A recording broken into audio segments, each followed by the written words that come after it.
একটা জিনিস আপনি ধরেন একটা মিষ্টি আপনি খাইতে মন চাইছে এটা খুব সহজে আপনি পায়া লাইলে ডিমান্ড পায়। টেলিভিশনের সাংবাদিক পরিচয়ে কন্টেন্ট ক্রিয়েটর রিপন মিয়াকে প্রাণনাশের হুমকি ও তার পরিবারকে হেনস্থার অভিযোগ পাওয়া গেছে। ১৩ অক্টোবর এমন অভিযোগ করেন রিপন মিয়া নিজেই। সামাজিক যোগাযোগ মাধ্যম ফেসবুকে তিনি অভিযোগের বিষয়টি প্রকাশ্যে আনেন। এরপরই আলোচনার ঝড় বইতে থাকে।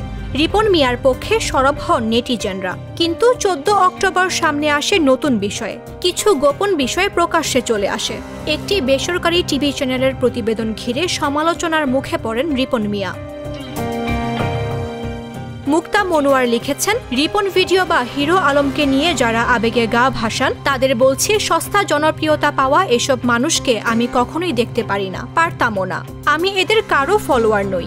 অশিক্ষিত লোক সারা জীবন অশিক্ষিতই থেকে যায়। মনে রাখবেন, মূর্খের টাকা হলে মূর্খতা আরও বেড়ে যায়। এক কথায়, বাবা মার খোঁজ খবর না নেওয়া প্রতিটা সন্তানই কুলাঙ্গার। রুষা সুর লিখেছেন, হঠাৎ টাকার জোরে বড়লোক হলেই চরিত্র বড় হয় না। ছোট লোকই কিন্তু চামড়ার নিচেই থাকে, আবারও প্রমাণিত। Fact Ripon video.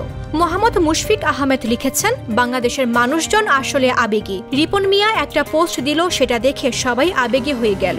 এই যে দেখেন, রিপন মিয়ার আসল চরিত্র, নিজের বাবা মায়ের পরিচয় দেয় না।